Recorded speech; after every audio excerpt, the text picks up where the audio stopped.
એસએસબીએસ ક્લાસનું કામ જ છે. કેમ છો બધા? ખરેખર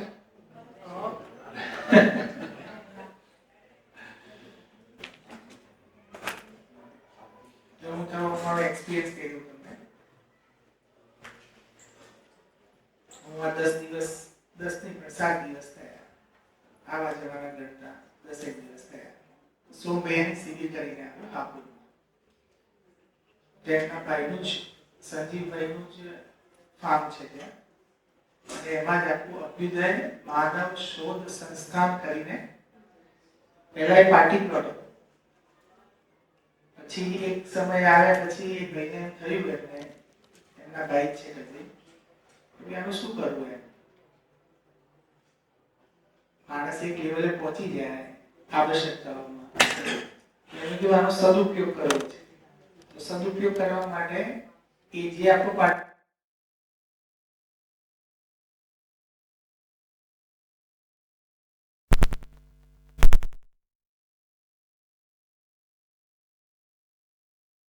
પાછળ જ આપણા ગુજરાતના કેટલાક મિત્રો બિઝનેસ કોમ્યુનિટીના એજ્યુકેશન કોમ્યુનિટીના બધા ભેગા થઈને જમીન લીધી છે અને જમીનમાં એ સ્કૂલ બનાવવા માંગે છે. એ સ્કૂલમાં એવા બાળકો તૈયાર કરવામાં માંગે છે કે જે એક શ્રેષ્ઠ માનવ બને અને એની અંદર આઈએએસ કોચિંગ ક્લાસ કરવા વાળા આઈઆઈટી ના એવા પ્રોફેસરો દ્વારા એને એકેડેમિક આપવા માંગે છે જે જીવન વિદ્યા સાથે બી જોડાયેલા છે અને આઈઆઈટી માં એમાં છે અને એમની દિલ્હીની આજુબાજુ એવા ઘણા બધા મળી ગયા. તો એ એમની વિલિંગલી અને જે ફૂલ ટાઈમ છે એમને સારું પેકેજ આપીને પણ ટૂંકમાં જેના બેઝમાં જીવન વિદ્યાની વિચારધારા છે એવા મિત્રો થકી એક કોમ્પિટિટિવ માહોલ જે છે એના અંદર પણ ટોપ લેવલનું રિઝલ્ટ કેવી રીતે આવ્યું છે સમજણથી. એટલે એવો એક આખી સ્કૂલનું પ્લાનિંગ કરી રહ્યા છે કે જેના બેઝમાં 8મા ધોરણ સુધીથી બાળકને પૂર્ણ રીતે એકદમ સમજદાર એની જે આપણી 12 બુકનું અધ્યયન છે એ લેવલથી કમ્પ્લીટ ક્લિયર કરી દે અને 8મા પછી બાળક પોતે સેલ્ફ મોડમાં આવી જાય. કારણ કે 8મા સુધીના કન્ટેન્ટમાં ફાઉન્ડેશન આવી જ જાય છે. 9મા 10મામાં તો ખાલી હવે એડવાન્સ છે. બાળકને એકવાર ફાઉન્ડેશન હોય તો આગળનું તો આરામથી જાતે ભણી શકે. ખરેખર આપણે ટાઈમ સ્પાન જ કરીએ છીએ, ટાઈમને ખેંચીએ જ છીએ. સ્કિલ મેળવવા માટે આપણે કેટલા વર્ષો આપીએ છીએ. આજે ડોક્ટર બનવું કેટલા વર્ષે ડોક્ટર બને? સુપર સ્પેશિયાલિટી થાય તો 27-28 વર્ષ લાગે. એન્જિનિયર હોય તો 22-23 વર્ષ લાગે ને એમટેક કરે તો એમબીએ કરે તો 24-25 વર્ષ લાગે. 24-25 વર્ષમાં કદાચ 7 વર્ષ તો 7 વર્ષને પણ કાઉન્ટ કરવા જ જોઈએ કારણ કે આપણે તો પ્રી પ્રાઇમરીથી આવી જ જાય છે. 3.5-4 વર્ષે લાગે. તો જિંદગીના 20-21 વર્ષ આપણે એજ્યુકેશનમાં આપીએ છીએ અને એજ્યુકેશન મેળવ્યા પછી આપણે બી એની સાથે જજુમ્યા છીએ. આમાંથી આપણે બધા ગ્રેજ્યુએટ છીએ, કોઈ એન્જિનિયર છે. તો મારી માનસિક સ્થિતિની શું લેવલ છે? હું સુખની સ્થિતિમાં નિરંતર છું કે હજી પણ સમસ્યાઓને મારે ફેસ કરવી પડે છે?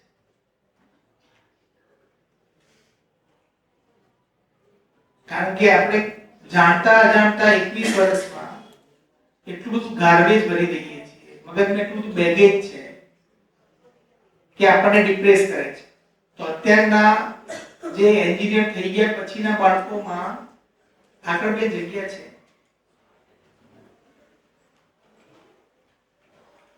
બાળકોમાં કોન્ફિડન્સ થી એ લોકો તરબતર હોવા જોઈએ કે કોન્ફિડન્સ ડાઉન હોવો જોઈએ?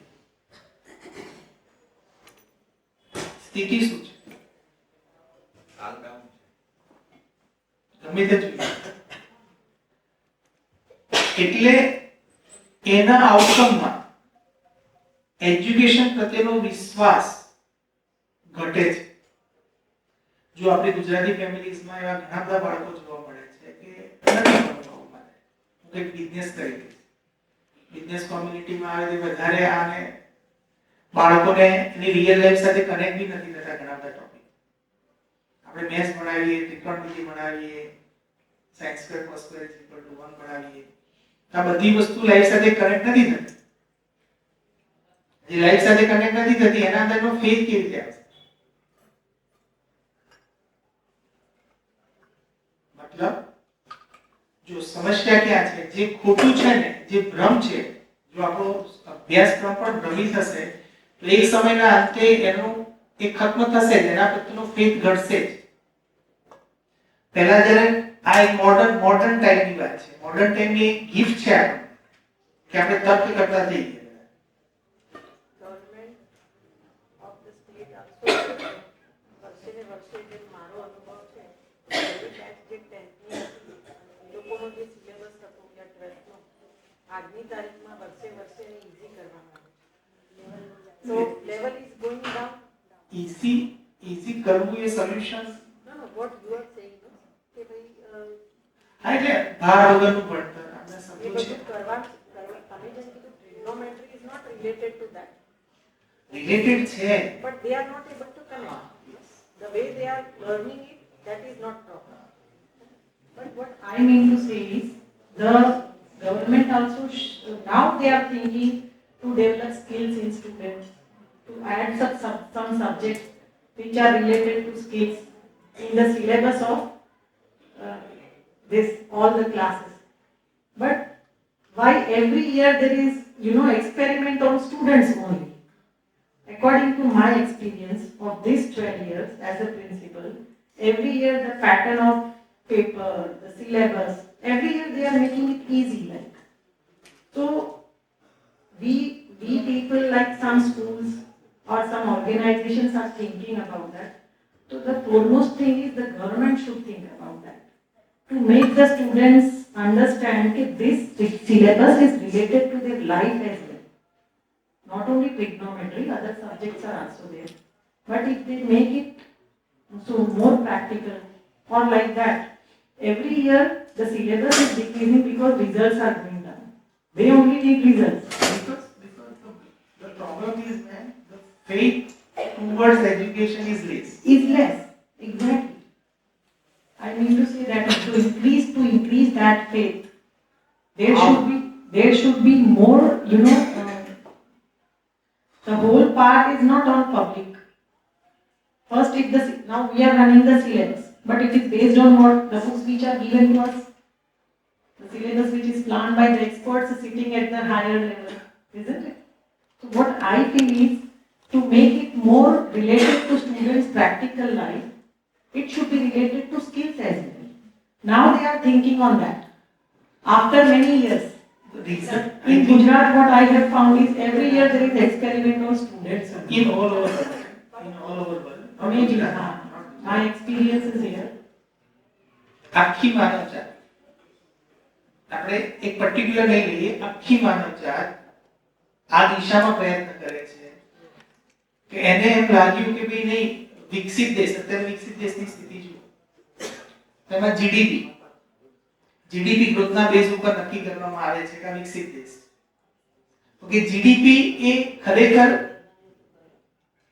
એ શારીરિક લેવલની સુવિધાઓ જ છે. તમે જુઓ, જીડીપીમાં નથી, એક કમ્ફર્ટનેસ છે, દૂરગમન, દૂરશ્રવણ, દૂરદર્શનનું કમ્ફર્ટનેસ છે કે શરીરને ગતિ આપવા માટે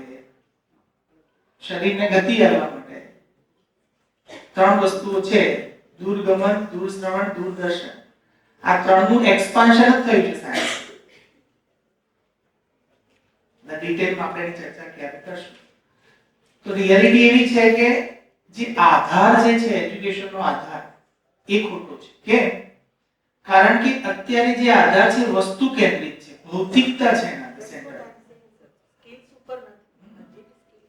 સ્કિલ મતલબ મેમ, સ્કિલ એટલે વસ્તુ ઓરિએન્ટેડ. સ્કિલમાં વસ્તુ આવશે. The child suppose is good at sports or whatever you say. આપણે કહીએ પહેલા આપણે SUPW જેવા સબ્જેક્ટ્સ હતા કે બાળક કશામાં ઇન્ટરેસ્ટેડ ના હોય તો એટલીસ્ટ એમાં બી ડેવલપ કરીને પોતાની જાતને એબલ બનાવી. સ્કિલનો યુઝ શું છે? સ્કિલ શું છે? સ્કિલથી શું થાય?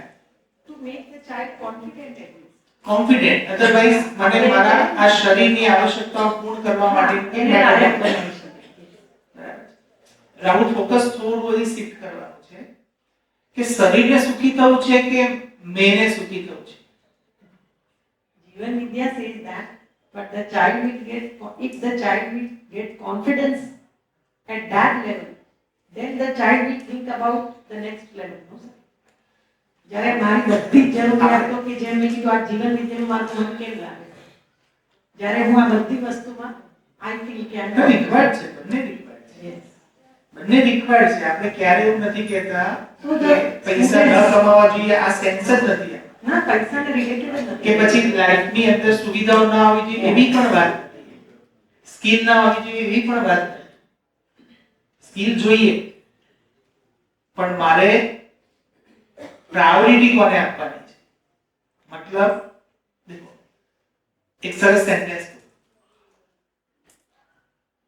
जॉब सेटिस्फेक्शन जैसा कुछ नहीं होता.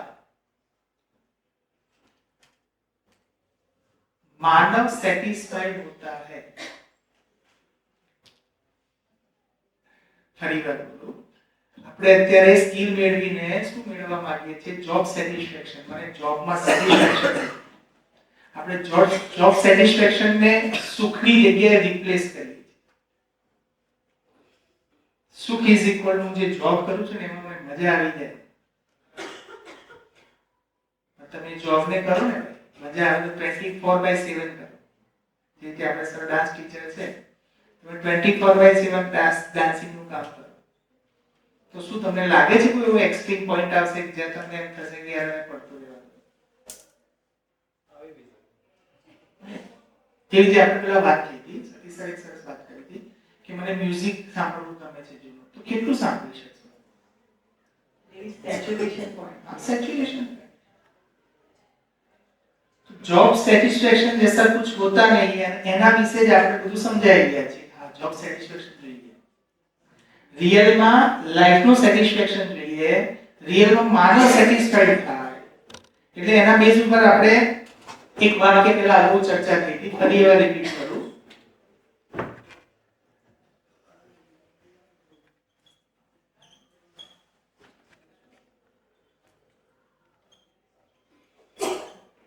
कुछ करके सुखी होना. एक ऑप्शन अपनी પાસે આ છે અને ऑप्शन 2 છે सुखी होके कुछ करना.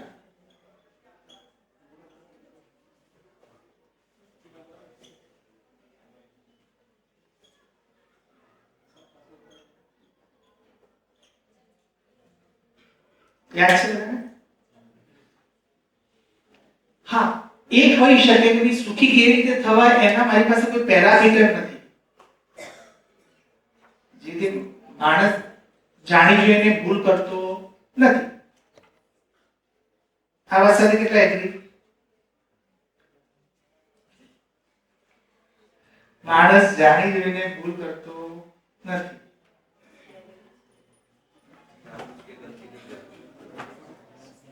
કેટલા લોકો agree? Agree by hand raise. કે કોઈ એક વ્યક્તિ જણાવશે કેવી રીતે? ઓકે, બાકીના કેટલા માને છે કે જાણી જોઈને ભૂલ કરે છે? જે બી માનતા હોય, ઓપન ડિસ્કશન છે.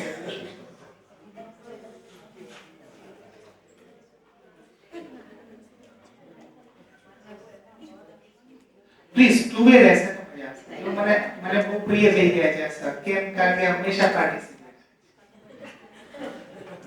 બીજા કોઈ વાત પહેલા સર એમ કહું છું કે જાન દોસ્તે ગલતી નહીં કરતા, પણ જે વિચારીને કરી હોય તો એથી એનું જસ્ટ લાઈક કંઈ પણ ગુના ખોટું આપણે પહેલા તો એમ જાણીએ કે એ ભૂલ કહે છે કોણ કે આ ભૂલ કરી છે, એવું તો સાબિત કેવી રીતે કરી શકીએ આપણે?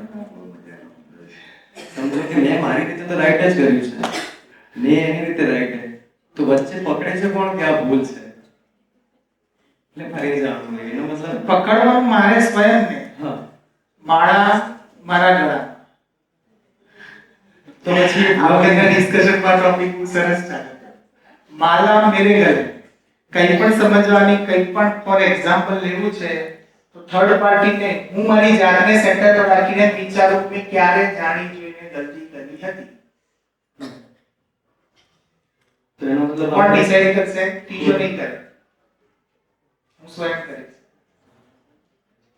જે હું એમ નહીં કહું તમે ગલતી કરી, મને દેખાય છે પણ હું મારા એંગલથી જોવા જોઈએ મેં ખરેખર જાણી જોઈને ભૂલ કરી છે તો હું સેન્ટરમાં હું છું. અને હવે હું એવો પોઈન્ટ કાઢું કે મેં ક્યારે જાણી જોઈને ભૂલ કરી નથી કે જેના આઉટકમમાં સુખ નતું આવવાનું. ભૂલ એને જ કહેવાય.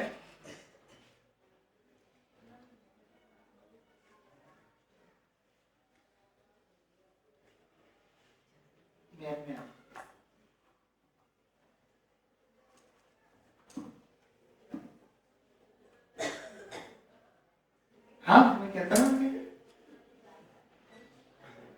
સર કહે છે કે મેં ભૂલ નથી કરી પણ સામેવાળાને દેખાય છે. એમાં તો એ ટોપિક આવે ને કે જેવી દ્રષ્ટિ એવી સૃષ્ટિ તે આગળ થાય. કે એમને નથી લાગતી, માનો કે હું જે જગ્યાએ છું હું એમ કહું છું આ તો મેં ખોટું નથી જ કર્યું પણ સામેવાળાને ખોટું દેખાય છે તો એની ભૂલ છે કે એને એવું જોયું છે ત્યારે એને એવું દેખાય છે. અને આપણે ભૂલ કરી છે તો ધીમે ધીમે જ્યારે આપણે રિયલાઇઝેશનમાં આવીએ ત્યારે આપણને ત્યાં ખબર પડે કે ના સાચી વાત છે કે સામેવાળા કહેતા હતા ત્યાં અહીં જગ્યાએ ભૂલ છે આપણી. જ્યારે મેં કે એક્શન લીધી ત્યારે મેં જાણી જોઈને તો નથી લીધી, મેં મારા સુખ માટે લીધી. કોઈ બીજું એના સિવાય ધ્યાન જાય છે? ફરી વાર કહું, માણસ જાણી જોઈને ભૂલ કરતો નથી.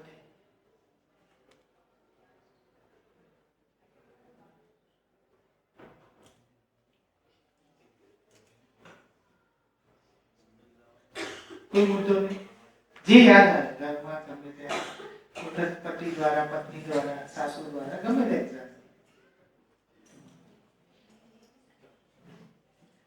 સમટાઈમ્સ આપણે જે કંઈ કાર્ય કરીએ છીએ એનાથી આપણને એવું લાગે કે આનાથી આપણો બેનિફિટ છે. હા અને આપણને ખબર છે કે આપણે ભૂલ કરી રહ્યા છીએ હા અને આપણને એવું લાગતું હોય કે આપણો બેનિફિટ છે હા. તો એ પણ એક રીઝન હોઈ શકે. હા તો બેનિફિટ થી મને શું મળે?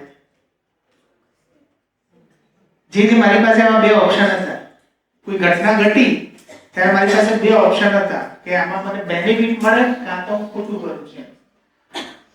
બરાબર, ખોટું કરું છું છતાંય મને મારો લાભ દેખાય, એનાથી હું દુઃખી થાઉં છું પણ છેલ્લે તો મને લાભ મળ્યો, લાભથી હું સુખી થયો. એટલે મેં જાણી જોઈને ઓપ્શન સિલેક્ટ કર્યો છે. પણ અંદર ક્યાંક તો એવું થાય છે. એ જ પકડવાનું છે ને. આપણને સુખ ભલે મળતું હોય but one corner pinches you anyway. તો શું કરશું? That is what. ખ્યાલ આવે? જાણી જોઈને ગલતી કરી, એની સામે બીજું સેન્ટેન્સ મૂકી દો कि मानव सिर्फ और सिर्फ अपने सुख के लिए ही प्रयास करता है. चलो आने वेरीफाई करो, क्यारे તમે બીજા કોઈના માટે કંઈક કરી સ્વીકારી ના લેશો. જો સ્વીકારી લીધું તેનો મતલબ આ જ્ઞાન તમને મળી ગયું, તમારા લાઈફમાં આવી જવું જોઈએ. લોજિક લગાડીએ તો ડે ટુ ડે લાઈફમાં લગાડીએ ને, ખાલી આ 1 કલાક પૂરતા કેમ લગાડીએ? ડે ટુ ડે લાઈફમાં લગાડીએ તો જ જે વાત છે એ પકડમાં આવશે. કારણ કે અહીંથી તો સૂચના જ મળે છે તમને. આ તો સૂચના છે, એક વાત છે. એને જ્યારે હું પ્રેક્ટિકલ ફોર્મમાં લઈ જઈશ ત્યારે જ મને એનો આઉટકમ ખબર પડશે. तो मानव जो भी करता है वो सिर्फ और सिर्फ केवल और केवल उसके सुख के लिए ही करता है.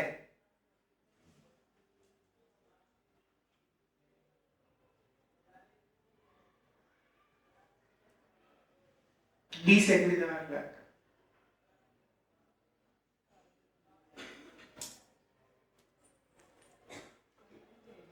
દુનિયાનો કોઈ બી માણસ डिसएग्री થાવ. જો વધારે કોણ લઈ જાય? જે ક્રોસ ક્વેશ્ચનિંગ કરે ને. જો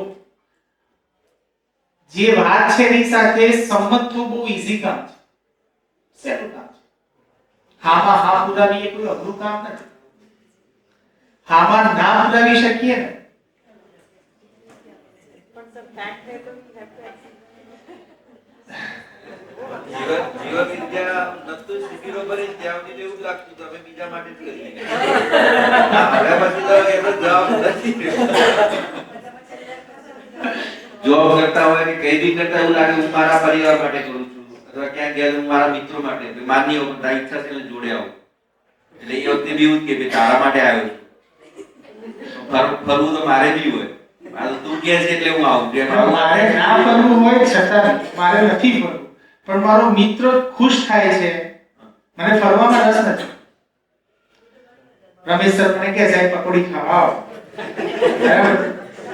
તો હવે મારે નથી ખાવી, પણ હવે મારી પાસે બે સિલેક્શન છે. કાં તો મારી ઇન્દ્રિયો એટલે કે પકોડીને પ્રાધાન્ય આપું, કાં તો રમેશ સર સાથેની મારી મિત્રતાને પ્રાધાન્ય આપું. મારી પાસે બે ચોઈસ છે. જો પકોડી માટે ના પાડીશ તો મારો મિત્ર દુખી થશે. એટલે મેં પ્રાયોરિટી, એટલે મને ખબર છે કે આ શોર્ટ ટર્મ સુખ કરતા લોંગ ટર્મ સુખમાં મજા છે. કેટલું ક્લેરિટી થશે, ડિસિઝન લઈ શકો તમે. એકદમ ક્વિક ડિસિઝન આવી જાય કે ચલો સર, તો મારા મિત્રને જે મારે નથી ખાવી પણ મારા મિત્રની સાથેનો જે મને એની ખુશીમાં મને જે ખુશી મળે છે પોતાની સુખ માટે ઓવરઓલ તો છેલ્લે તો મારી ખુશી માટે છે, કારણ કે મેં સિલેક્શન સંબંધનું કર્યું.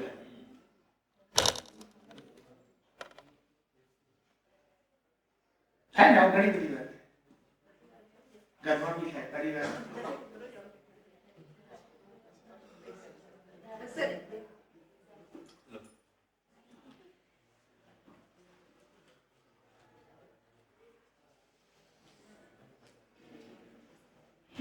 જય શ્રી કૃષ્ણ.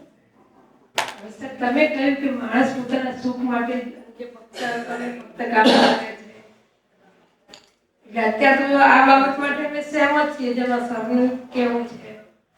પણ જ્યારે સર અમે છઠ્ઠા ધોરણમાંથી મતલબ ઘરની પરિસ્થિતિ વીકના કારણે કે એક બાજુ ભણવામાં ઇન્ટરેસ્ટ વધારે હતો સર, અને એક બાજુ હવે સર કારણ કે શું જો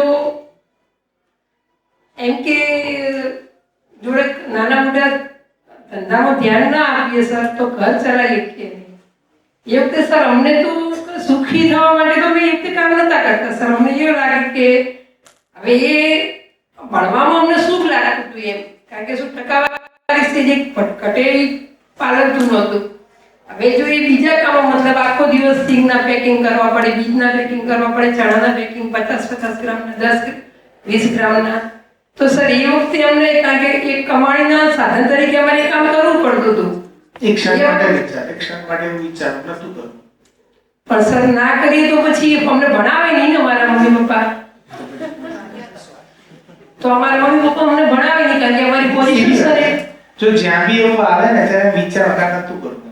પણ નતું કરું સર, એ સર સામાન્ય બાબત તો શું છે. થતું એમ ન કર્યું તો તો અમને ભણાવી ના શકો તો સર અમને MA PhD LLB પહોંચાડ્યા તો એ ન પહોંચાડો જ ને. સુખ માટે જ કરી દે.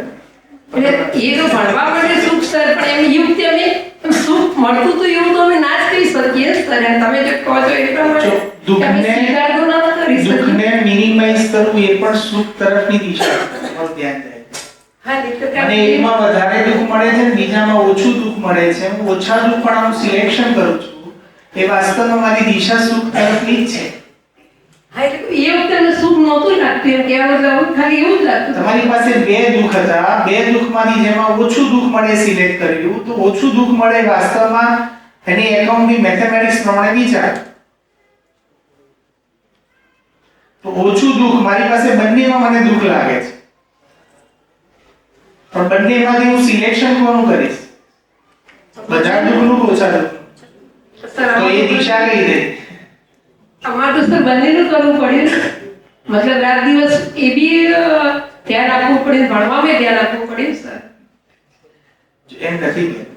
તમે જે એક્શન લીધી, જે પણ નિર્ણય લીધા, એ નિર્ણયમાં તમારી દિશા શું હતી? તમને એમ હતું હું આ કામ કરીને ભણીશ તો હું સુખી થઈશ, આવી કોઈ તમારા મગજમાં માન્યતા હતી. એટલે તમે એ બી કામ કર્યું, સાથે ભણવાનું પણ ચાલુ રાખ્યું. કેમ ભણવાનું છોડી ના દીધું? કોઈને એમ લાગે કે ભાઈ આના ભણવું નથી, ધંધો જ કરવો છે, તો એક ક્ષણે એવી પણ ઘટના ઘટે કે એ ભણવાનું છોડી ધંધો ચાલુ કરી નાખે. કોઈને એમ થાય કે ના આ તો કામ કરવું જ નથી, મારે તો ભણવું જ છે, તો એ બી ઘટના ઘટી છે. કોઈ ઘટના એવું બી થાય ચલો હું આમાં બી થોડો ટાઈમ આપું, સાથે સાથે ભણી બી લઉં, એવી બી ઘટના ઘટે. અલ્ટિમેટ માણસનો માઇન્ડસેટ શું છે, મારી મનસ્થિતિ શું છે? દુઃખને મિનિમાઇઝ કરવું એ પણ સુખ જ છે. એટલે તમે દુઃખ ના કહી શકો. એ વખતે સર અમને દુઃખની લાગણી હતી નાના હતા ત્યારે તો કે આખો દિવસ એ દુઃખ હવે આજે લાગે છે. આજે નથી લાગતું. આજે બેન, ત્યારે એ મેમરીમાં પડી ગયું છે ને. સમજ વધી. એટલે હવે તું સમજા જીવન વિદ્યાર્થી ભણીએ છીએ ને, મતલબ આ 1.5-2 વર્ષથી ત્યારથી તો હવે સમજણ આવી ગઈ છે. હવે તેવું નથી લાગતું, પણ એ વખતની વાત કરું છું સર કે એ વખતે અમને એવું લાગતું હતું કે ઓકે, વાત આપણી પકડમાં આવી. સુખી માનવ ફક્ત સુખ માટે પ્રયાસ કરે છે. એનો આધાર શું છે? સુખી. હવે એના ટૂલ્સ કયા છે? આ તો વાત પકડમાં આવી ગઈ ને. ઓકે, આ વાત પકડમાં આવે તો એના મૂળમાં શું નીકળે છે? કે નીકળે છે એક ક્ષણ માટે વિચારો મેં લાઈફમાં કોઈના માટે કંઈ કર્યું જ નથી, પોતાની માટે જ કરે. તો તેનો આઉટકમ શું આવે? કેવું ફીલિંગ આવે?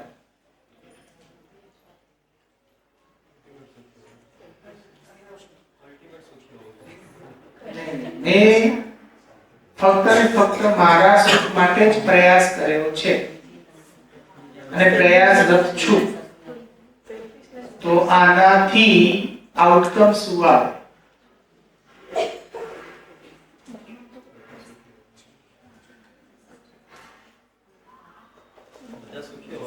સર, એમ પણ કહી શકાય સ્વાર્થ મારા વ્યક્તિગત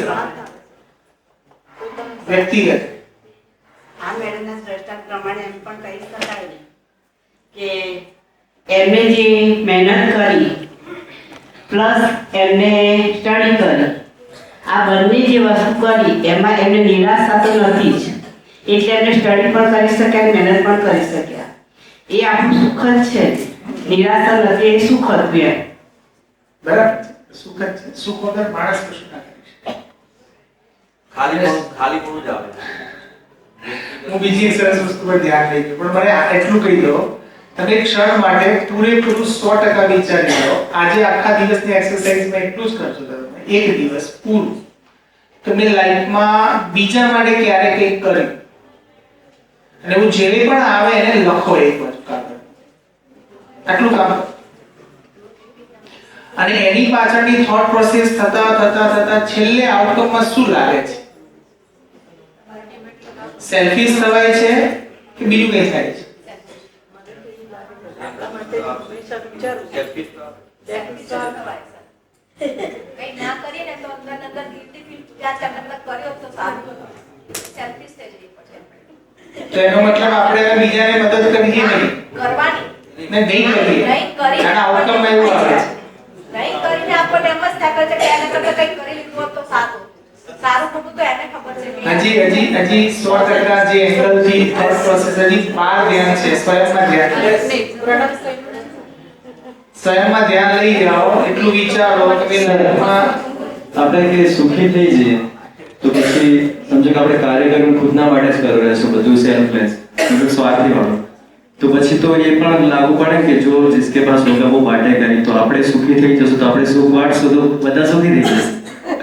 એ પણ એક પોઝિટિવ વે જતો રહે. બધી સ્વાર્થી પણ નહીં થાય, પણ આપણે એવું ઈચ્છી શકીએ કે ભાઈ એને હેલ્પ કરીને આપણે બધા સુખી થશું. તો એક મતલબ ઓકે, યુનિવર્સલ મને અહંકાર શાનો છે?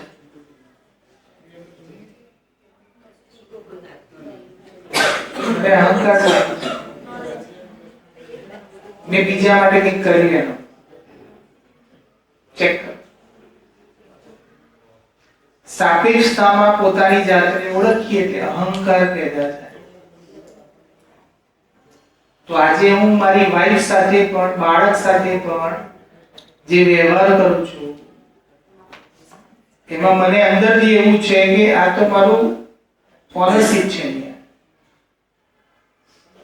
મારી ઓનરશિપ છે, મતલબ ઓનરશિપ ક્યારે આવે? મેં આમના માટે કંઈક કરું છું એટલે એમને આ કરવું જોઈએ મારી સાથે, અને એ જ અહંકાર છે.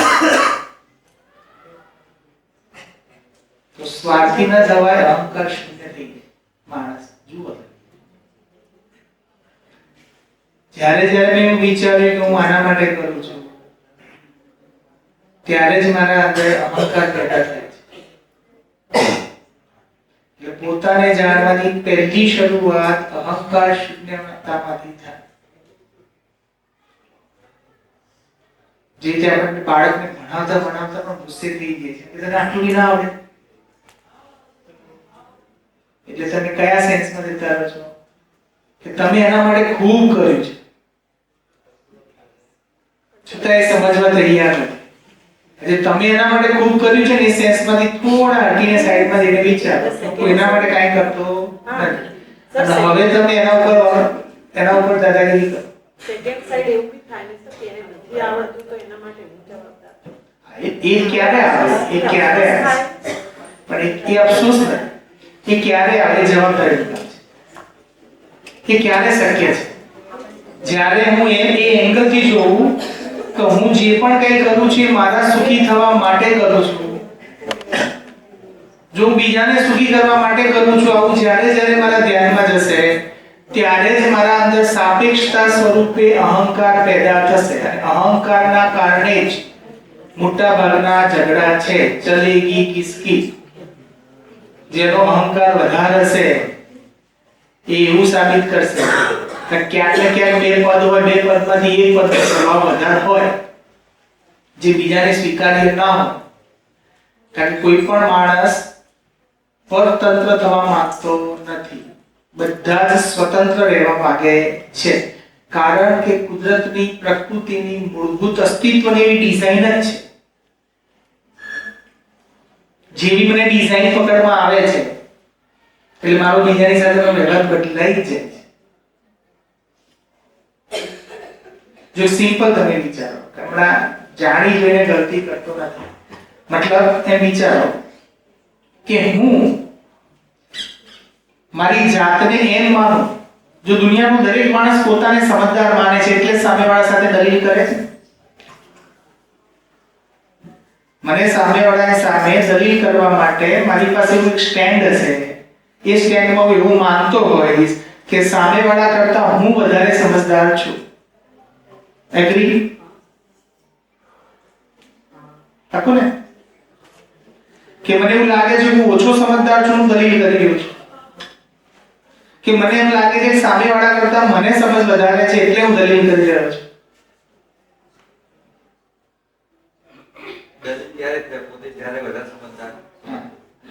તો હું મારી જાતને બીજા કરતા વધુ સમજદાર માનું છું. આ બાય ડિફોલ્ટ છે, એમાં તમારું મારું કંઈ ચાલતું જ નથી. કેમ એવું છે? એક ક્ષણ માટે એવો વિચાર કરો કે હું મારી જાતને એવું માનું હું તો બેવકૂફ છું, અને હવે જીવી બતાવો.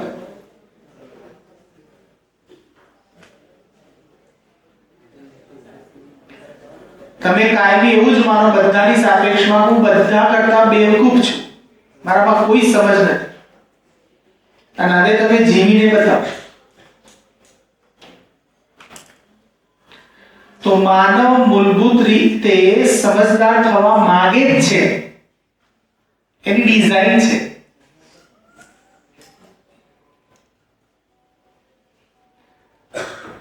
એવું બધામાં છે કે નથી? કોઈ પોતાની જાતને ના સમજ માને છે, ના સમજ માને તો એનું આઉટકમ શું આવે? ડિપ્રેશન, ને પછી છેલ્લે પંખા ઉપર લટકી જવા. કારણ કે એને જીવવાનો આધાર જ નથી ને. એનો જીવવાનો આધાર જ એ છે કે હું સમજદાર છું, અને સમજદારી સમજીને ગલતીઓ કરે છે. કારણ કે એની પાસે કોઈ મૂળભૂત સમજદાર થવાનો કોઈ મૂળભૂત આધાર નથી. અને જે આધાર છે આજુબાજુ સરાઉન્ડિંગ વાતાવરણમાંથી મળેલા છે. જેવી રીતે પૈસાદાર હોવું એ સમજદારીનો આપણે પૈસાદાર ઇઝ ઇક્વલ ટુ સમજદાર આવું ઇક્વેશન બનાવી દીધું છે ભૌતિકતા. પણ એવું હોઈ શકે? ખૂબ હજારો કરોડો નો માલિક હોય છતાંય સમજદાર ના હોય અને ગરીબ હોય તો સમજદારીને અને પૈસાને કોઈ કનેક્શન છે ખરું?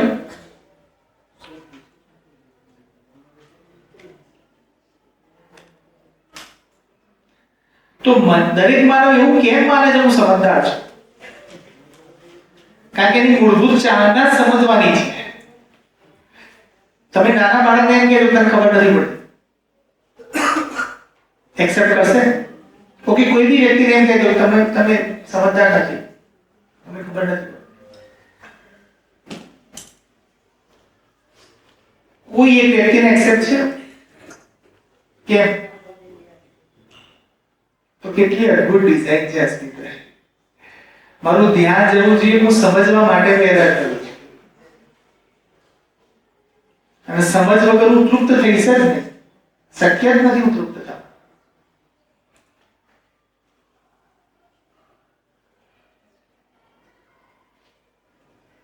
એટલે જીવવાનો આધાર જ સમજ છે.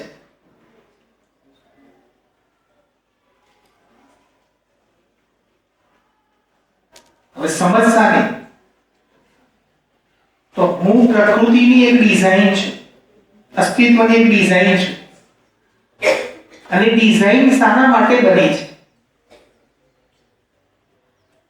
તો માનવની એક ડિઝાઇન છે. એ માનવ પોતાના આચરણમાં ક્યારે આવશે? જ્યારે ડિઝાઇનને સમજશે ત્યારે.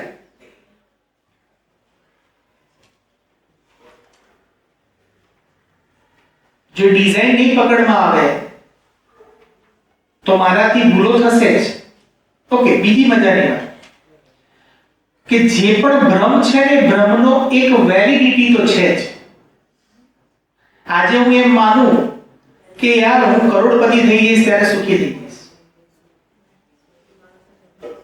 બરાબર? તો જ્યારે એ ભ્રમ ક્યારે તૂટશે કે જ્યારે હું કરોડપતિ થઈશ ત્યારે તો તૂટશે જ. મારે કરોડની જગ્યાએ 5 કરોડ મારી પાસે આવશે ત્યારે એ ભ્રમ તો તૂટશે જ. ઓકે, તૂટશે ત્યારે શું થશે? હું કાં તો બીજો ભ્રમ પાડી લઈશ, કાં તો હું સાચી દિશામાં જઈશ. બે રસ્તા છે. તો ગમે તે માણસ ગમે તેટલો પ્રયત્ન કરશે, માનવ ગમે તેટલો પ્રયત્ન કરશે, આ શરીર યાત્રામાં નહીં તો બીજી, ત્રીજી, 10મી, 100મી, 1000મી, લાખમી, 2 લાખ વર્ષથી આ પ્રોસેસ ચાલતી આવી છે. છેલ્લે તો એ સમજશે ને, છેલ્લે તેને ત્યાં જવાનું જ છે. એનો ઓપ્શન જ નથી. આપણને એમ લાગે આટલા બધા ઓપ્શન્સ છે. નો ઓપ્શન્સ. સમજદાર થવું એ જ ઓપ્શન છે આવી ગયો.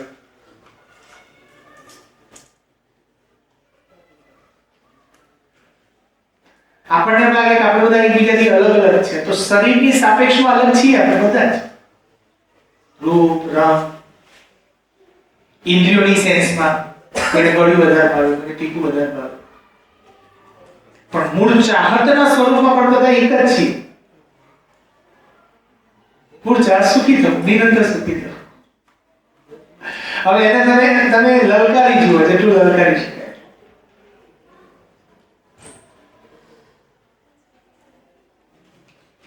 અને મારું નિરંતર સુખ સમજ વગર શક્ય નથી. તો સમજવું શું? ફિઝિક્સ સમજવું, કેમિસ્ટ્રી સમજવું, બાયો સમજવું કે મને સમજવું? આપણે ઘણી વાર માની લઈએ કે સ્કિલ મેળવી લીધી ને એનો સમજદાર થઈ ગયો, મારી પાસે પૈસા આવી ગયા એનો સમજદાર થઈ ગયો. જો એ આવાથી તમે સમજદાર થઈ ગયા હોત, સ્કિલ મેળવવાથી સમજદાર થઈ ગયા હોત, તો સ્કિલ મેળવ્યા પછી તમે નિરંતર સુખમાં આવી ગયા હોત, તો દુનિયાના એવા એક્સ્ટ્રીમ લેવલના કેટલાય સ્કિલ પર્સન છે જેમની પર્સનલ લાઈફમાં કેટલાય વાદ વિવાદ છે. અત્યારે દુનિયાના પહેલા નંબરના ઘણા જણા એક ડાયવોર્સ થયા એવું મેં સાંભળ્યું.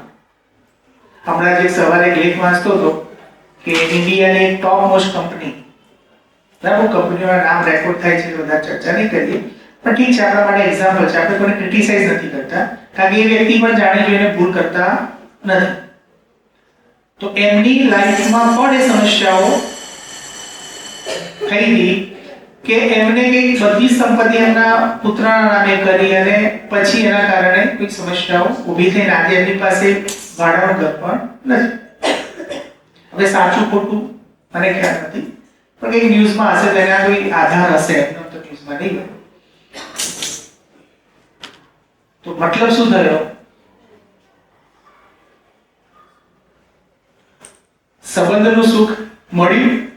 12,000 કરોડની કંપની છે, નાની મોટી નહીં. એટલે મને એમ છે કે હું આ કરી લઈશ તો સુખી થઈશ, હું આ કરીશ તો સુખી થઈશ.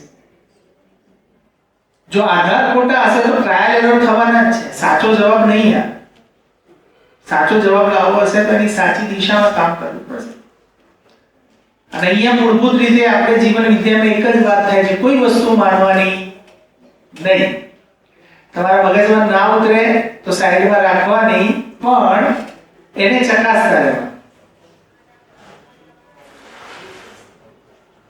तो અહીંયા જે બે સેન્ટેન્સ મેં લખ્યા કે कुछ करके सुखी होना, मतलब मैं હમણાં એક સેન્ટેન્સ બોલ્યો કે જોબ સેટિસ્ફેક્શન, આ ક્રિયા છે જોબ સેટિસ્ફેક્શન.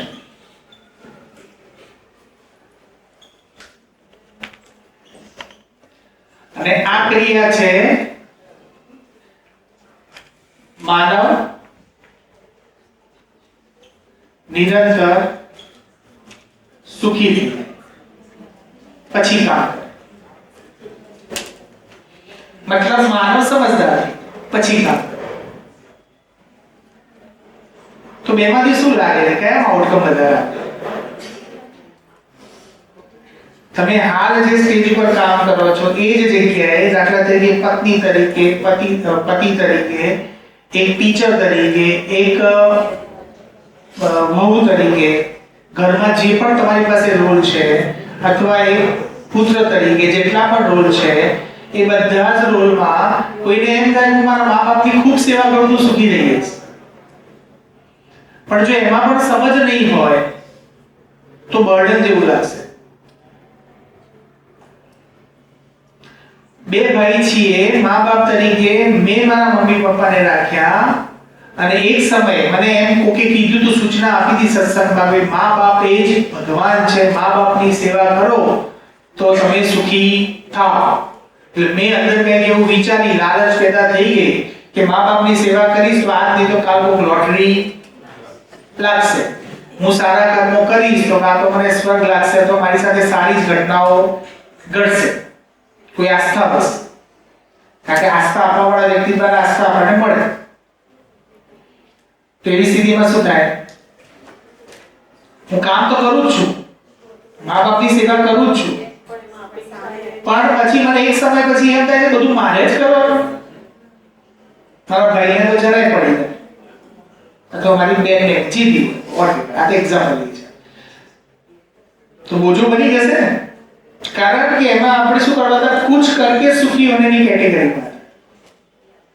મને એમ કે હું ખૂબ ભણી લઉં, હું આટલી સ્કિલ મેળવી લઉં પછી સુખી થઈ જઈશ. તો અત્યારે આપણે બાળકોને ગાજર લટકાવીએ છીએ, બેટા મેડિકલમાં જતો રહે પછી શાંતિ, બેટા એન્જિનિયરિંગમાં સારી ઇન્સ્ટિટ્યૂટમાં જતો રહે પછી શાંતિ છે ને. અને ત્યાં ગયા પછી હમણાં બીજી એક દીકરીનો ફોન આવ્યો, એ મને એમ કહેતી હતી કે સાહેબ અત્યારે એક્ઝામ આવે ના પાડે છે મેડિકલ. મેં એને ફોન કર્યો, પછી મને મળવા દઈએ. તો એને એમ હતું કે આગળ જતા તો લડ્ડુ જ ફૂટશે. પછી મેડિકલમાં ગયા પછી તો મજા જ મજા આવી, પણ ત્યાં ગયા પછી તો 11-12 કરશે વધારે રિપ્લેસ થઈ. કારણ કે આપણે ક્યાંક ને ક્યાંક ભ્રમ, જો ભ્રમ તૂટી ગયો, એ 2 વર્ષનો ભ્રમ હતો તો 2 વર્ષ પછી તૂટી ગયો. તો ભ્રમને તમે એક્સટેન્ડ નહીં કરી શકો. કોઈ ભ્રમ શરીર યાત્રામાં બી ના તૂટે, એવું બી બને, બીજીમાં ના તૂટે, ત્રીજીમાં ના તૂટે. એ તો દરેકની મરજી છે, છેલ્લે ફરી તો ત્યાં આવવાનું જ છે. આપણી હાથમાં કોઈ ચોઈસ નથી, એટલું ધ્યાન રાખજો. કારણ કે આપણે અસ્તિત્વની એક કૃતિ છીએ અને પ્રકૃતિનો મતલબ જ થાય પૂર્ણતાના અર્થમાં કૃતિ. તો આપણી જળની અપૂર્ણતા, જે મને દુઃખ થાય છે ને મારા અંદર રહેલી અપૂર્ણતા છે, એ અપૂર્ણતા જેવી ભરાશે ને એ પ્રમાણે હું સુખની સ્થિતિમાં જતો રહીશ. તો એ અપૂર્ણતાથી પૂર્ણતા તરફની એક આપણી જર્ની છે અને વચ્ચે તો આ બધું આવી જાય છે. હવે માણસ સુખી થઈ ગયો, એને ખબર પડી ગઈ કે મારા લાઈફનો પર્પસ શું છે, હું પ્રકૃતિની ડિઝાઇન કેવી છું અને મારે ખરેખર શું કરવાનું છે, એ મને ખબર પડી ગઈ. તો શું થાય? સુખની સ્થિતિમાં આવે ના. અને હવે કામ કરે ત્યારે કેવું થાય? આ શરીરનો સારામાં સારો ઉપયોગ થાય કે ના? હું જ્યાં જોબ કરું છું ત્યાં પણ હું સુખી છું તો સામેવાળા સુખ આપીશ કે નહીં? મારી પાસે પેરામીટર પ્રૂવન પેરામીટર છે, મતલબ હું એ પ્રમાણે જીવું છું, આચરણમાં છે. આચરણમાં છે તો કારણ કે માનવની હેસિયત નથી કે આચરણને ઠુકરાઈ શકે, તાકાત જ નથી. જે માણસ પૂર્ણ પુરુષોત્તમ હોય એના આચરણને તમે ઠુકરાવવાની માણસમાં હેસિયત નથી. તમારો સારો વ્યવહાર હશે, પ્રેમપૂર્વકનો વ્યવહાર હશે, બાળક તમારી રિસ્પેક્ટ નહીં કરે એવું ઇમ્પોસિબલ ટાસ્ક છે, એ શક્ય જ નથી. પણ એ પ્રેમ તમે જે કહો છો ને પૂર્ણ પ્રેમ હોવો જોઈએ, ખાલી આર્ટિફિશિયલ નહીં. હું મારી જોબમાં મને કમ્પ્લેન ઓછી આવે એટલા માટે હું આર્ટિફિશિયલ કોઈ એવી એની હું પૂર્ણતાની રીતે જેવો બાળક છે હું એને સ્વીકારું છું. પછી તમે જુઓ, શક્ય જ નથી કે તમને તમારો વિરોધ કરી શકે. આ તાકાત છે આચરણની. પણ આચરણ આવે કેવી રીતે? સમજ વગર તો આવે નહીં. કંઈક સમજ વગરનું આચરણ પેલું મા બાપની સેવા, પછી 5 વર્ષ તો દુખી. મેં ધાર્યું તેવું કે મારી સાથે ઘટના ઘટી નહીં, હું તમારો ભાઈ ફ્રી થઈ ગયો. તો સમજદારી આવે ને ત્યારે જ ઈમાનદારી આવે, ઈમાનદારી આવે ત્યારે જ માણસ જવાબદારી લે છે. સમજદારી વગર દરેક માનવ બેઈમાન જ છે, અને બેઈમાનીમાં લીધેલી જવાબદારી એ જવાબદારી છે જ નહીં. મતલબ પ્રમિત માણસ જવાબદારી લઈ જ ના શકે, શક્ય જ નથી. એ જવાબદારી જે લેશે ને તેના આઉટકમ્સ આજે નહીં તો જેની અવધિ, જેવી રીતે આપણે વિકાસને, સુવિધાઓના વિકાસને વિકાસ માન્યો આખી માનવ જાતે, તો બધા જ પશ્ચિમના દેશો બધા જ એની પાછળ સાયન્સ એની પાછળ પડી ગયું. અને આજે 150-200 વર્ષના અંતે પર્યાવરણની સ્થિતિ શું છે? હવે બાળકો રિવર્સ વિચારે છે કે આવું તો કેવી રીતે જીવાશે. હમણાં ત્યાં હું ગયો, ત્યાં સોમભૈયા એમના પરિવારમાં જ જે જૂના અધ્યયન મિત્રો છે એમનો એક દીકરો, એમનો વિડીયો બી છે, આઈઆઈટી બોમ્બેમાં, આઈઆઈટી બોમ્બે પહેલી કરાય, ત્યાં કમ્પ્યુટર સાયન્સ કર્યું. પછી એને કહ્યું કે સર હું આટલું બધું ભણ્યો પણ કે માનવની તો વાત જ ના છે, મારે સુખપૂર્વક જીવવું છે એવી કોઈ ઘટના ઘટી જ નથી. કારણ કે આ કન્ટેન્ટ સાથે થોડા કનેક્ટેડ હતા એટલે એમને ખબર પડી કે અહીંયા બધી વાતો થાય છે એમાં તો કોઈ પ્રેક્ટિકલિટીમાં મારે સુખી રહેવું એવી તો કોઈ ઘટના મને દેખાઈ જ નહીં. તો 4 વર્ષે કમ્પ્લીટ કર્યા પછી એને નક્કી કર્યું કે મારે ક્યાં જોબ, એને અમેરિકન એક્સપ્રેસમાં સારા પેકેજ સાથે જોબ બી મળી, એને 6 મહિના જોબ કરી નક્કી કર્યું મારે નથી કરવું. જો એની સમજ જોવાની વાત છે. આપણી પાસે તો એટલી બધી નથી, એચીવમેન્ટ નથી, માણસ એચીવ કરીને પણ કઈ દિશામાં વિચારી શકે. પછી કોકે એમ કહ્યું કે ભાઈ તું આઈઆઈએમ ને એમાં, એટલે એને ઇન્ટરનેશનલ દુનિયાની વર્લ્ડની બેસ્ટ યુનિવર્સિટીઓમાં એને વિધાઉટ પ્રિપેરેશન, સિમ્પલ પ્રિપેરેશન સાથે એક્ઝામ આપી. તો વર્લ્ડની ફૂલ સ્કોલરશિપમાં બધે એડમિશન બી મળી, આઈઆઈએમમાં બી કેટ બી ક્લિયર કરી દે. પણ પછી અચાનક ક્લિયર કર્યા પછી એને વિચાર આવ્યો કે જે રસ્તે જવું નથી એમાં શું મગજ થાય કે હું તો સિમ્પલ ઓકે. પછી આ મેરેજ કરવાની વાત આવી ત્યારે કે મારે એવી છોકરી જોઈએ કે જે આ ભૌતિકતાથી પરે હોય. મારે આ જન્મમાં મારે હું શું છું એ જાણીને જવું છે. અને સિમ્પલ લાઈફ જીવે છે. હું વિડિયો પેલામાં મૂકીશ, તમે જોજો. અને ખુશ રહે, એકદમ સૌમ્ય સ્વભાવ. તમે એમને તમે સાંભળશો ને 5 મિનિટ તમને એમ થશે. તો જેને સમજ આવી જાય છે એની આવશ્યકતાઓ નિર્ધારિત થઈ જાય છે, કરવાની નથી. ખબર પડી જાય કે એ વસ્તુઓથી પોતાની જાતને નાનો મોટો નહીં સમજે. આપણે અત્યારે કોઈનું સારા કપડાં જોઈને આપણી જાતને ઇન્ફિરિયર કોમ્પ્લેક્સમાં, ખાલી નાની બાબતોમાં ઇન્ફિરિયર કોમ્પ્લેક્સ. હમણાં કોઈના ત્યાં પ્રસંગમાં ગયા હોય, કોઈ 2-3-4 ઘરેણા પહેર્યા હોય તો તરત મનમાં વિચાર આવે મારી પાસે તો નથી. એટલે કીધું છે કે માણસ ખૂબ મહેનત કરીને દુખી થાય છે. કુદરતે તો દુઃખ આપ્યું જ નથી, ખૂબ મહેનત કરીને દુખી થાય છે. તો કે કોઈના કદી ક્યારે કલ્પના કરી કોઈના મેરેજમાં તમે જાઓ અને ખૂબ સરસ જોરદાર બહુ ખૂબ જલસા હોય અને ત્યાં એક ક્ષણ માટે તમને વિચાર એવો ના આવ્યો હોય કે મારા છોકરાના મેરેજ કેવી રીતે કરીશ? તરત રિલેટ થઈ જાય છે. થાય છે ઓકે, કોઈ ખૂબ સારા વ્યક્તિના કોઈ મોટા પૈસાવાળાના ઘરે ગયા અને જઈને તરત જ તમને એક ક્ષણ માટે વિચાર ના આવે આવું મારી પાસે બી ના હોય, ખબર તો કેવું સારું. તો આ બધું પર પ્રભાવિત થવાના લક્ષણો છે. જે માણસ સુખી થઈ જાય છે ને પછી આ બધી વસ્તુથી પ્રભાવિત નથી થતો.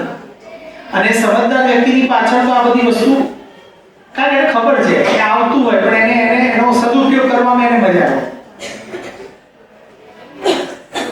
તે સમજદાર વ્યક્તિ હંમેશા સદુપયોગ કરે તો જ સુખી થાય. એને ડેફિનેશનની ખબર છે. મારું કરવાવાળા વ્યક્તિ હંમેશા દુઃખી જ થાય છે. તો અહીંયા ક્યાં એવો સેન્ટેન્સ નથી, એવી કોઈ વાત નથી કે આપણે આ ન કરવું જોઈએ કે પૈસા ન કમાવા જોઈએ, સુવિધાઓનો ત્યાગ કરવો જોઈએ. આવી કોઈ જ વાત નથી. એને ખોટું ઇન્ટરપ્રિટેશન ના થાય એ બહુ જરૂરી છે. તમે તમારી ક્ષમતા પ્રમાણે મેળવી શકો છો, કશું જ નથી. પણ સમજ મેળવવાનું કામ અધૂરું ના રહી જાય એનું ખાસ ધ્યાન રાખજો. નહીં તો છેલ્લે એમ થશે કે શું કર્યું લાઈફમાં, તો પોતાને શરીર છોડતા પહેલા જવાબ નહીં આપી શકો શું કર્યું. કારણ કે અત્યારે માણસ પોતાની જાતને એન્ગેજ કરે છે. એન્ગેજ છે કોઈ વસ્તુમાં ત્યાં સુધી તેને વિચાર આવતો નથી.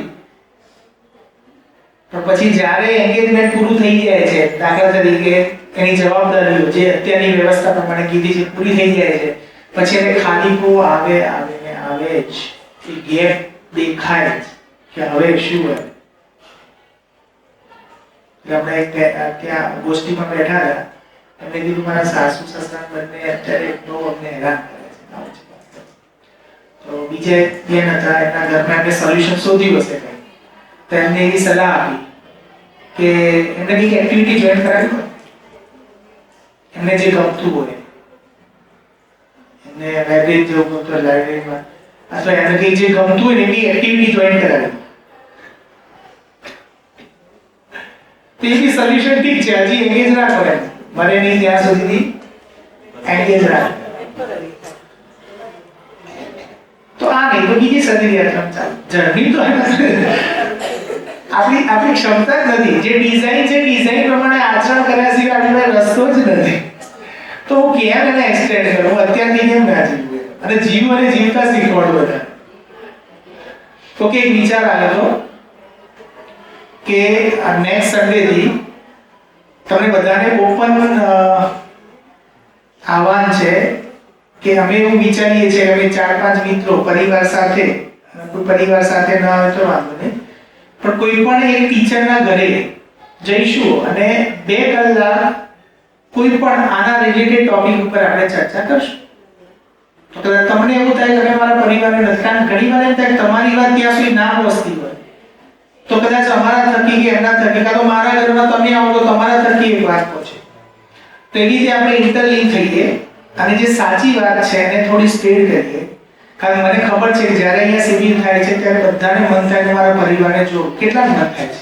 સાચું કહેજો, પરિવારને જોડવાનું મન કેટલાને થાય છે? ઓકે, સફળ નથી થતા કેમ? કાકા ગેપ છે. આપણે ગેપને ભરીએ. આપણે મેમાં થવાની છે શિબિર, તો એ ગેપને ભરવા માટે અઠવાડિયામાં એક દિવસ એવો નક્કી કરીએ. સર શનિવાર કહેતા હતા તો બરાબર. એ 3 પરિવાર જોડે રહેતા હોય પણ જે સ્ટાફમાં જોડે રહેતા હોય તમે એ બી ચાલે. હું એકલો આવું એમ બી નથી. આપણે એને એક નક્કી કરીએ કે ભાઈ 15-20 જણા ભેગા થાય અને બેસીને ચર્ચા કરે. તો હું એકલો તમારા ઘરે આવું એમ નથી કહેતો. તમને આમાંથી કોઈને ઈચ્છા થાય કે આપણે આ એક્ટિવિટીમાં જોડાવું છે, કારણ કે ત્યાં ક્યાંક ને ક્યાંક આપણા બાળકો સુધીથી, આપણા પરિવાર સુધીથી હસબન્ડ વાઈફ સાથે પણ આવી શકાય. તો એનું એક સ્ટ્રક્ચર બનાવીએ કે અઠવાડિયામાં એક વખત કોઈ પણ એક પરિવારના ત્યાં ભેગા થઈએ. ઓકે, ભેગા થઈએ ત્યારે એક વસ્તુની સ્પષ્ટતા કે કોઈ પણ પ્રકારની મહેમાનગતિ નહીં થાય. બરાબર? કારણ કે ઘણી વાર એવું થાય કે સર આવ્યા છે તો હું પછી આનું ધ્યાન જે પર્પસ માટે હોય એનાથી એટલે ખાલી બસ પાણી પીશું. અને મન થશે બધા ભેગા મળીને કંઈક બનાવીશું અલગ ઘટના છે. ત્યાં અચાનક ઇન્સ્ટન્ટ વિચાર આવ્યો ને પણ મનમાં એ વસ્તુ કાઢી નાખવાની કોઈ આવે છે એટલે મહેમાન ગતિ વાળું. કમ્પલસરી નથી પણ સ્વેચ્છાએ એટલે સ્વેચ્છાએ હવે એવું થાય કે એક રજીસ્ટ્રેશન કે ભાઈ કોઈ વ્યક્તિ કહી દે કે આ વખતે મારા ત્યાં તમે આવજો. ઓકે, એટલે અઠવાડિયામાં પછી એમના ત્યાં જવા માટે કોણ કોણ તૈયાર થાય છે. તો એવી રીતે આપણે દાખલા તરીકે નક્કી કરશું મહેશ સર બધા જે પ્રમાણે કે એ પ્રમાણે 2-3 ફેમિલી, હું બી આવીશ તો ફેમિલી સાથે આવીશ. તો એ પ્રમાણે આપણે પ્રયોગ ચાલુ કરીએ. તો એવું થાય કે આવતા સમયમાં તમારો પરિવાર બી આ પ્રોગ્રામ સાથે જોડાય. કારણ કે આપણે ખુશીઓ વહેંચવી છે, પરિવાર મોટો કરવાનો જ છે. બરાબર છે? આ 3000 બાળકોનો પરિવાર છે એને પણ મોટો કરવો છે. હા? પછી તમે એનો આનંદ જીવો. તમે જુઓ પછી તમે ખાલી અત્યારે ભલે જોબ કરો છો પણ જ્યારે પરિવારની સાથે કનેક્ટ હશે જે ખુશી હશે ને એ ખુશી તમે એટલા સિક્યોર. અત્યારે મોટી સમસ્યા ઇનસિક્યોરિટી છે. અને જ્યારે તમે પરિવારો મનથી અને સાચા ઉદ્દેશથી ભેગા થશો ને ત્યારે ઇનસિક્યોરિટી ક્યાં ગાયબ થઈ જશે તમને ખબર નહીં પડે. તો એના માટે એક કોઈ સ્ટ્રક્ચર બને અને આવતા રવિવારથી આપણે શનિવારથી એક્ઝિક્યુટ કરીએ એવું બંને પ્રિન્સિપલ મેમને કહું છું, મેં તમને કહું છું બંનેને. તો એ પ્રમાણે પ્રયોગ. બીજું કે જે બાળકો અત્યારે તોફાની છે તેવા જે બાળકો છે એનું એક લિસ્ટ બનાવો 6થા થી લઈને 12મા ધોરણ સુધી. એના પેરેન્ટ્સ સાથે પ્રોગ્રામ મારે ચાલુ કરવો છે. તો એવા બાળકોનું એક લિસ્ટ બનાવી એક ઇંગ્લિશ મીડિયમનો પેરેલલ ગુજરાતી મીડિયમ. રોજ મારે એની 40-45 મિનિટ બાળકોની જોઈએ અને પેરેન્ટ્સને વીકલી 1-2 કલાક બોલાવું છું. એ પછી મેનેજ કરશું. તોફાનીમાં સાહેબ એનું લેવલ કરીએ દોડતા છે તો પકડી લાવો. તમને એમ લાગે છે કે બાળકના કારણે મારો ક્લાસ ડિસ્ટર્બ થાય છે. ટીચર્સ આપશે આપણને. એને ઘણી વાર કેવું થાય એવા નહીં સર. કે તમે પરિવાર ઓકે. ક્લાસમાં જે સરે કીધું ને